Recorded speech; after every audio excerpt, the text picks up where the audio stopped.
स्त्री शक्ती संवाद यात्रा हा संपूर्ण राज्याला दिलेला सन्माननीय शिवसेनेचे पक्षप्रमुख उद्धव बाळासाहेबांना एक कार्यक्रम आहे। विशेषतः महिला आघाडीच्या आमच्या ज्या शिवसेनेच्या महिला आघाडीच्या पदाधिकारी यांच्या संदर्भातला त्यांच्या मतदारसंघात त्यांच्या कार्यक्षेत्रात जाऊन महिलांच्या कार्यप्रणालीचा आढावा त्याच्यामध्ये आहे। आता प्रत्येक जिल्ह्यामध्ये प्रतामध्ये शिवसेनेच्या ज्या महिला पदाधिकारी कार्यरत आहेत त्यांच्या कामाचा आढावा घेणं, काम करत असताना त्यांना येणाऱ्या अडचणी त्या समजून घेणं आणि त्याचबरोबर या शिवसेनेच्या प्रवाहामध्ये गेले अनेक महिला अनेक वेळा वाट पाहतात की आम्हाला कधी या प्रवाहामध्ये यायला मिळते, अशा होतकरू महिलांना आपल्यामध्ये समाविष्ट करून घेणं, त्यांच्यामध्ये कॅलिबर असल्यानंतर त्यांना ती पदं जी रिक्त आहेत त्या पदांवरती समाविष्ट करून घेणं, या संपूर्ण अनुषंगाने ही स्त्री शक्ती संवाद यात्रा आहे। गेले 15 दिवसापासून ही स्त्री शक्ती संवाद यात्रा संपूर्ण राज्यभरात सुरू आहे।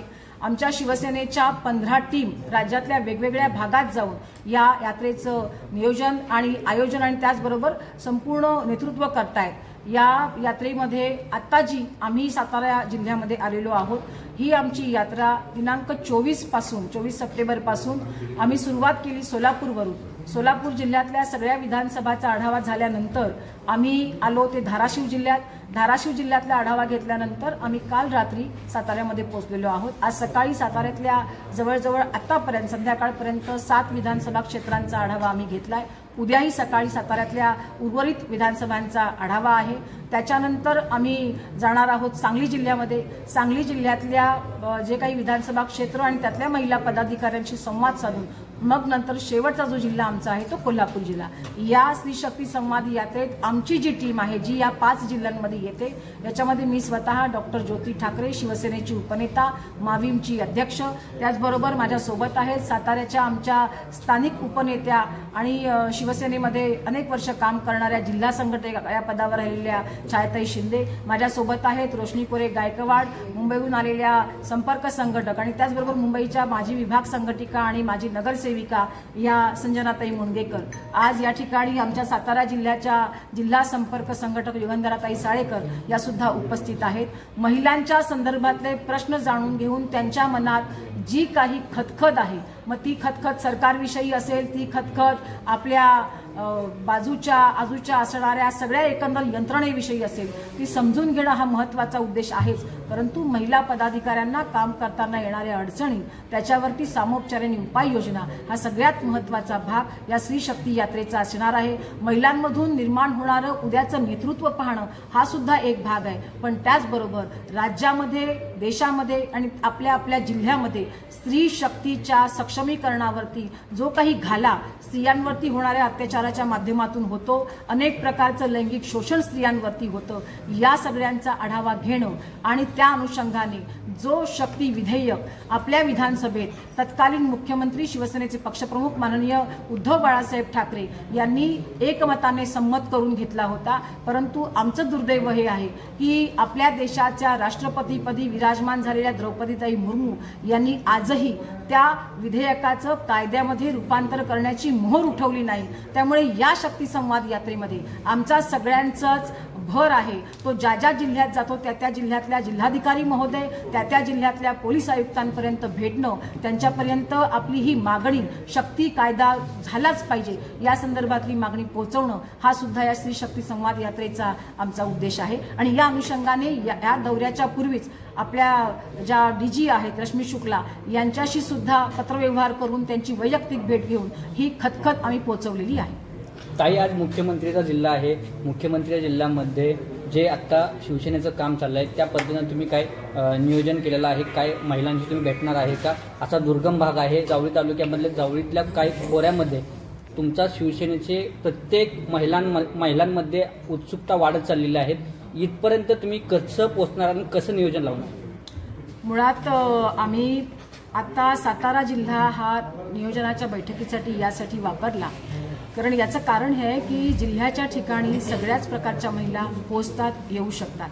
त्यातही लांबचे जे भाग आहेत, विशेषतः वाई विधानसभा, ते वाई विधानसभेमध्ये येणारा जो दऱ्याखोऱ्यातला दुर्गम भाग आहे त्यांना आम्ही दुपारची वेळ ठेवली होती, जेणेकरून तिकडनं लांबून येताना त्यांना कोणत्याही प्रकारचा प्रश्न पडू नये आणि लवकरात लवकर संध्याकाळी परतता यावं. त्यामुळे सकाळच्या 7 विधानसभा ज्या काही आम्ही आतापर्यंत 5 वाजत आलेले आहेत, हे जे काही नियोजन केलेलं आहे ते प्रत्येक विधानसभा निहाय केलेलं आहे.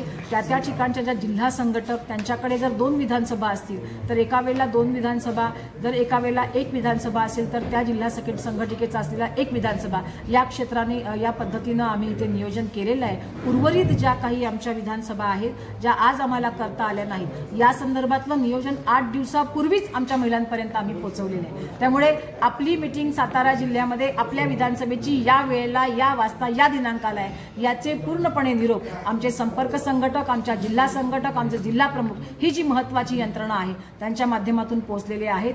आज सकाळपासून जवळजवळ 250 ते 300 महिला वेगळ्या वेगळ्या विधानसभेतल्या यांच्याशी आम्ही संवाद साधलेला आहे आणि अतिशय उत्स्फूर्त प्रतिसाद या स्त्री शक्ती संवाद यात्रेला आमच्या महिला पदाधिकाऱ्यांचा मिळतो, हे सांगताना मला विशेष आनंद होतो. ताई, असं कांदाटी खोऱ्यातलं कुठलंही एक गाव सांगा की या गावापर्यंत आता तुमची संवाद यात्रेची काही पदाधिकारी पोहोचलेले आहेत? नाही, स्त्री शक्ती संवाद यात्रेच्या माध्यमातून आमची जी 4 जणींची टीम आहे, या 4 जणींच्या टीमने सातारा हे मध्यवर्ती ठिकाण निवडलेलं आहे, जेणेकरून जिल्ह्याच्या ठिकाणी आपल्या जिल्ह्यातल्या सगळ्या महिला येतात, पोहोचतात आणि त्या अनुषंगाने त्या विधानसभा क्षेत्रातल्या महिला आम्ही एका ठिकाणी बोलून घेतल्या. उद्या, कारण हा सगळा जो मतदारसंघ आहे, सगळ्या विधानसभा क्षेत्र एका दिवसामध्ये कव्हर होणं शक्य नाही.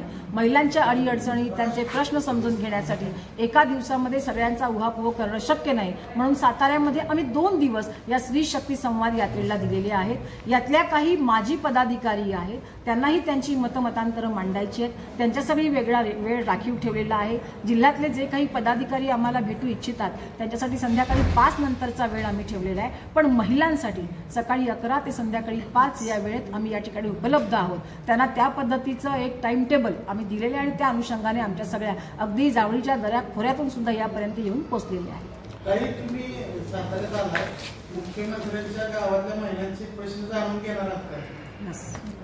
आम्ही मुख्यमंत्र्यांच्या गावातली ती महिला आहे का आणि म्हणून तिचे प्रश्न जाणून घ्यायचे का? आणि मुख्यमंत्री तुम्ही म्हणता की तुमच्या गावचे आहेत, आमचे ठाणेकर म्हणतात की तो त्यांचा बालेकिल्ला आहे. तर मला असं वाटतं कुणाची जागिरी नाहीये कोणता भाग. तर त्यामुळे प्रत्येक भागातल्या प्रत्येक महिलेचे प्रश्न जाणून घेणं आणि विशेषतः शिवसेनेच्या महिला पदाधिकारी ज्या आहेत, जे गेले अनेक वर्ष काम करतात, त्या महिला पदाधिकाऱ्यांचे जे प्रश्न आहेत, अडचणी आहेत आणि त्यांनी खूप काही चांगल्या गोष्टी संघटनेसाठी केलेल्या आहेत. या पडत्या काळात सुद्धा कोणत्याही प्रकारच्या आमिषांना जसे गद्दार भुलले तसं त्या महिलांनी न भूलता सक्षमपणे काम केलंय. त्यांच्याही पाठीवर शाबासकीची थाप देणं हा या स्त्री शक्ती संवाद यात्रेचा उद्देश आहे आणि मला असं वाटतं तो खूप चांगल्या पद्धतीने सफल होतोय. ताई, मुख्यमंत्री लाडकी बहीण योजना सुरू केली आहे, त्याच्यातून सरकार तिजोरीतून जास्त उधळपट्टी होते, तो म्हणजे त्याच्याबद्दल काय सांगतात? नाही, मुळात कसं आहे की ही जी मुख्यमंत्री लाडकी बहीण योजना आहे, हे पैसे त्यांनी आज जरी ठरवलं असलं की मुख्यमंत्री म्हणतात की मुख्यमंत्री माझी लाडकी बहीण योजना, दुसरे एक म्हणजे 1 फुल अँड 2 हाफ सरकार आहे, याच्यामध्ये 2 हाफ असणारे आमचे दुसरे उपमुख्यमंत्री म्हणतात की माझी लाडकी बहीण योजना, तिसरे उपमुख्यमंत्री म्हणतात की जोपर्यंत देवाभाऊ आहे तोपर्यंत ही योजना बंद होणार नाही. तर मला असं वाटतं की महिलांना काहीतरी देणं आणि त्यांना सक्षम करणं हा सरकारचा हा उद्देशच नाहीये. त्यांचा उद्देश केवळ महिलांपर्यंत मी काय करतो, मी कसा श्रेष्ठ आहे, या 2 उपपेक्षा मी मुख्य म्हणून कसा श्रेष्ठ आहे किंवा त्या 2 एका मुख्यापेक्षा आम्ही 2 उपश्रेष्ठ, ही त्यांची जी लढाई सुरू आहे ना, ती सर्वसामान्य जनता आणि महिला आमच्या आज बघतात. त्यामुळे या योजनेचं किती फायदा मताच्या माध्यमातून त्यांना मिळेल हा मला तरी संशोधनाचा विषय वाटतो.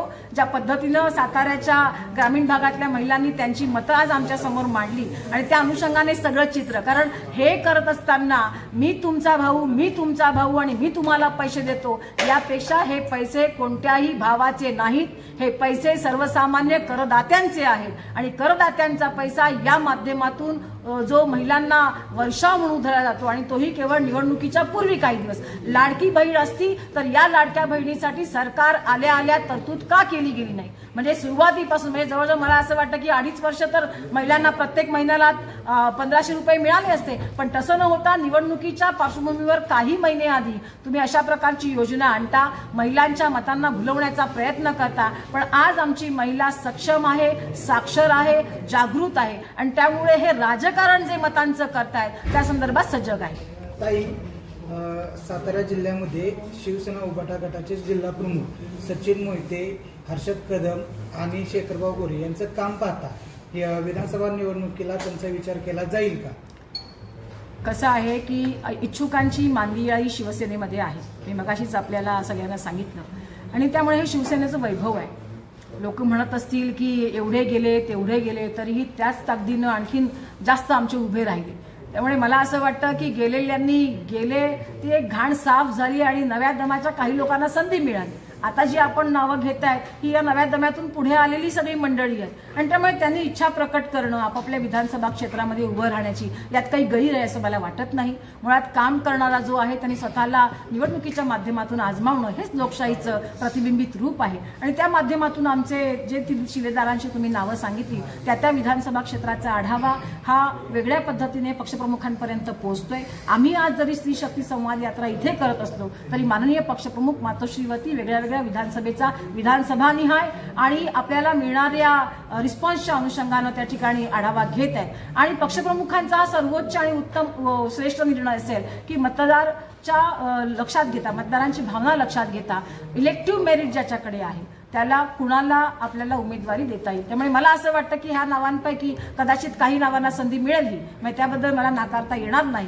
आणि त्या प्रकारची संधी निष्ठावंतांना मिळण्याबाबत शिवसेनेचे पक्षप्रमुख माननीय उद्धव बाळासाहेब ठाकरे स्वतः आग्रही आहेत. चित्रा वाघ यांनी टीका केली की विरोधक मनोरुग्ण झाले आहेत. चित्रा वाघांचा काय टीकेला? 2 मिनिटं. चित्रा वाघ यांनी टीका केली की विरोधक मनोरुग्ण झाले.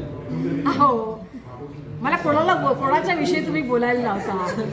म्हणजे बऱ्याच वेळेला चांगलं काही घडलं त्यावेळेस त्या प्रतिक्रिया देणं, तुम्ही अशा व्यक्तीविषयी बोलायला मला सांगता तिने आपल्या घरामध्ये आपल्या पतीवर जे काही बालंट आलं होतं ते बालंट निस्तरावं म्हणून ऐनवेळी वेगळ्या पक्षात प्रवेश केला आणि ती म्हणते की मनोरुग्ण कोण असतात? ज्यांचं मन थाऱ्यावर नसतं, जी लोक पक्षाशी अनेक वर्ष निष्ठावान असतात, त्यांची मनं अगदी भक्कम असतात आणि मला असं वाटतं जे स्वतः मनोरुग्ण आहेत त्यांनी इतर निष्ठावानावर टीका करू नये, त्यांना त्याचा काही अधिकार नाही. नितेश राणेंनी टीका केली. नाही ते विचारूच नका, सोडा. पुढचं काय? त्याचा विषय सोडून उद्धव साहेब तुम आगे बढ़ो, हम तुम्हारे साथ हैं. उद्धव साहेब तुम आगे बढ़ो, हम तुम्हारे साथ हैं. शिवसेना महिला आघाडीचा विजय असो. शिवसेना महिला आघाडीचा विजय असो. अरे आवाज कुणाचा? शिवसेनेचा. अरे ताकद कुणाची? शिवसेनेची. उद्धव साहेब तुम आगे बढ़ो, भवानी. जय शिवाजी.